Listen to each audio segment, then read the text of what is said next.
ठहर करके तुम सभी बच्चे थोड़ी बहुत हिंदी तो जानते ही होंगे, क्योंकि तुम्हारे माँ बाप कौन सी भाषा बोलते हैं। तो जो बच्चे माँ बाप के बच्चे होते हैं वो कुछ न कुछ मातृभाषा तो जानते ही है ना।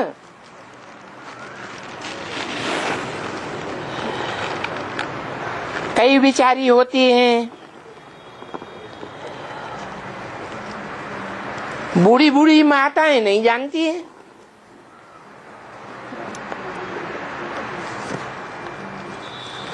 क्या नहीं जानती है? हिंदी नहीं जानती है। उनको भी, बूढ़ी बूढ़ी माताओं को भी, फिर इन मधुबन की ब्राह्मणियों का काम है कि उनको हिंदी सिखाएं थोड़ी थोड़ी।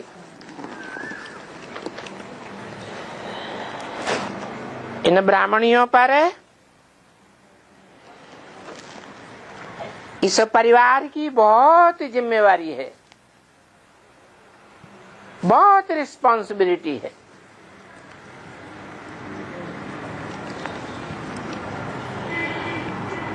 इनको बैठ करके यहाँ बाबा की ज्ञान की बातों में बहलाना है।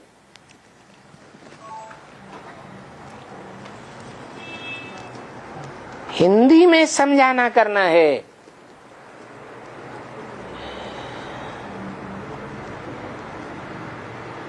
तो ब्राह्मणी बनना भी ये कोई मासी का घर नहीं है।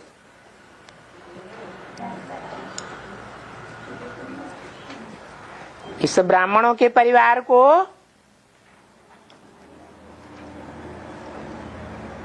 ब्राह्मणी अपना ईश्वरीय परिवार समझ करके चलावे।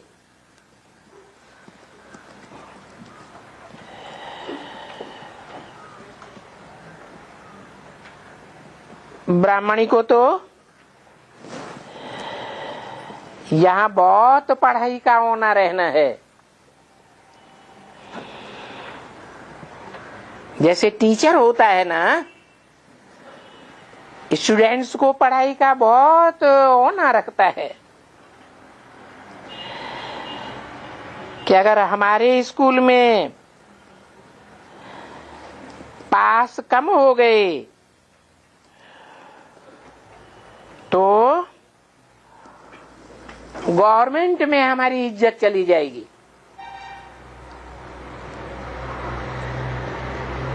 ऐसे सोचते हैं ना। वो बोलेंगे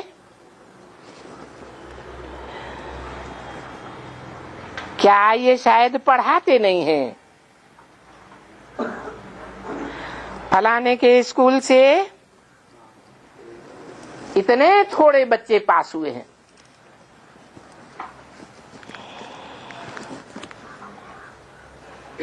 जो जिसका बहुत पास होंगे वो बोलेंगे कि ये टीचर तो बहुत अच्छा है। तो बाबा टीचरों के ऊपर भी बहुत जिम्मेवारी रखता है।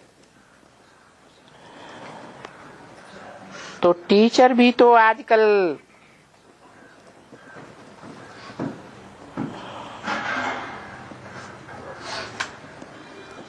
उन परिवार के भांतियों को सावधानी देते रहे। जैसे बाप बैठ करके सावधानी देते हैं। तो जब यहाँ आते हो तो खास इन बातों का ध्यान रखो।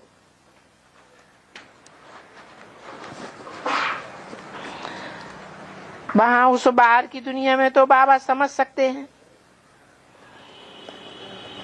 कि सारा दिन गोरख धंधा लगा पड़ा रहता है,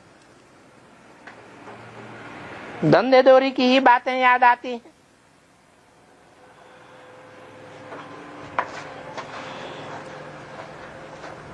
क्योंकि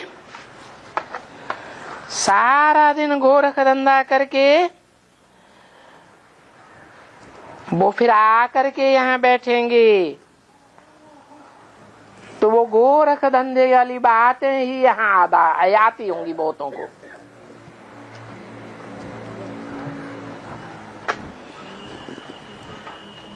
अब बाबा के पास तो यहाँ एकदम दूर आकर के बैठ गए, क्योंकि बाबा कहाँ का वासी है? नहीं जरूरत नहीं। बाबा कहाँ का वासी है? परम धाम का वासी है। यहाँ इस पुरानी दुनिया में आता भी है तो भी बाबा की बुद्धि कहाँ रहती है? परम धाम में रहती है। तो यहाँ आते हो तो जैसे बाबा के घर में आते हो। तो यहाँ के वातावरण में बुद्धि आनी चाहिए ना।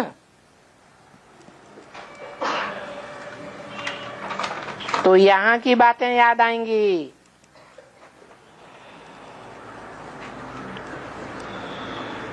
तुम्हारी बुद्धि में रहना चाहिए कि हम तो वो पुरानी दुनिया छोड़ करके यहाँ बाप के घर में बहुत दूर आ गए एकदम। क्या मधुबन में आए माने कहाँ आए? बाप के घर में आए। तो पुरानी दुनिया का गोरख धंधा बुद्धि से छोड़ दिया, यहाँ आए हो संगम युग पर, सागर के बीच में। वहां सागर के बीच में उस किनारे पर हो।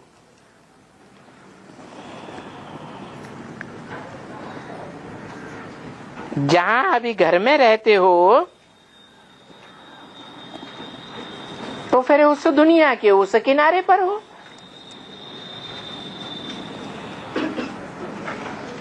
तो यहाँ तुम सागर के किनारे बीच में आए हो।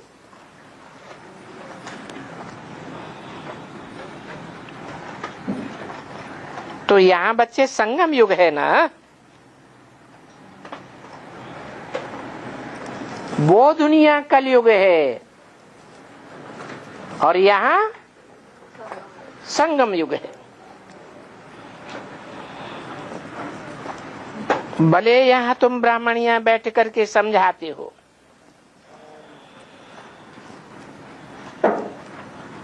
या कोई गाँव में समझाते हो,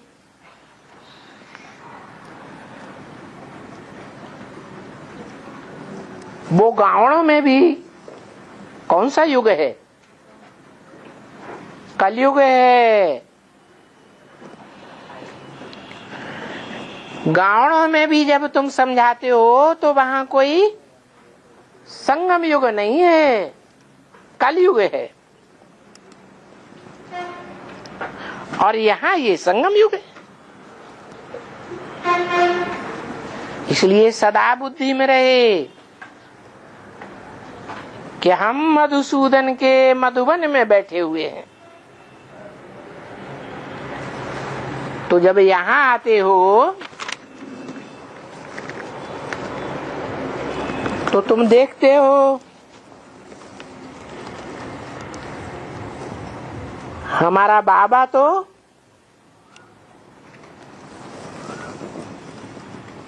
यहाँ जास्ती याद आते हैं।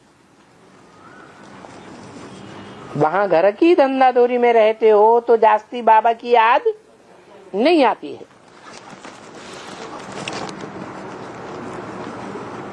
26/10/66 की वाणी का 3रा पेज।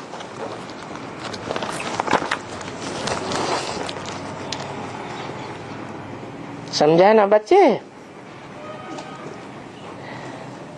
वहां तो वो ब्राह्मणी करके याद रहती है।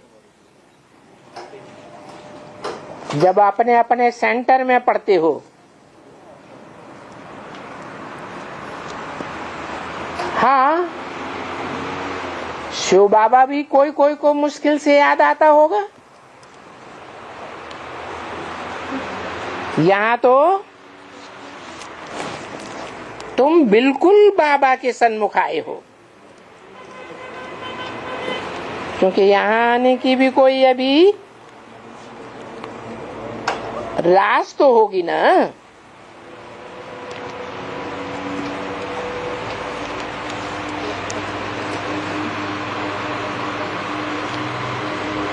ये सन्मुख आने का प्रभाव है, यहाँ आने का प्रभाव है, बाप के पास आने का प्रभाव है। वहां भक्ति मार्ग में, मंदिरों में जड़ मूर्तियों के पास जाते हैं तो कुछ प्रभाव पड़ता है या नहीं पड़ता है? तो वहां तो जड़ मूर्तियां हैं और यहाँ तो सन्मुख आए हुए हो। ऐसे नहीं कि यहाँ भी आकर के घर घाट याद आए, बाल बच्चे याद हैं। तो फिर हमको क्या करना है? वो क्या करना है? वो करना है, ये जाएंगे, ये करेंगे, फलाना करेंगे। वो दुनियावी बातें अगर याद आती रहेंगी तो यहाँ आकर के कुछ भी नहीं उठा सकेंगे। वो बाबा कहेंगे ये बेचारा जाकर के साधारण प्रजा बनेगा।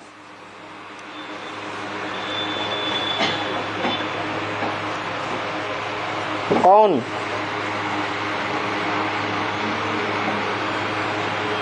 कौन साधारण प्रजा बनेगा? जो यहाँ मधुबन में आकर के भी बाहर की धंधाधोरी याद करते रहेंगे या बाहर की कथा कहानियां एक दूसरे को सुनाते रहेंगे।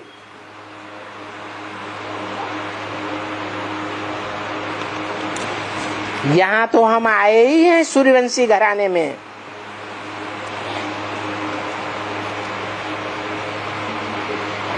सूर्यवंशी घराने की राजाई पाने के लिए आए हैं। अगर अच्छी तरह से यहाँ बैठ करके पढ़ाई पढ़ते रहेंगे तो बाबा समझता होगा कि नहीं, ये बच्चे तो जरूर सूर्यवंशी घराने के हैं,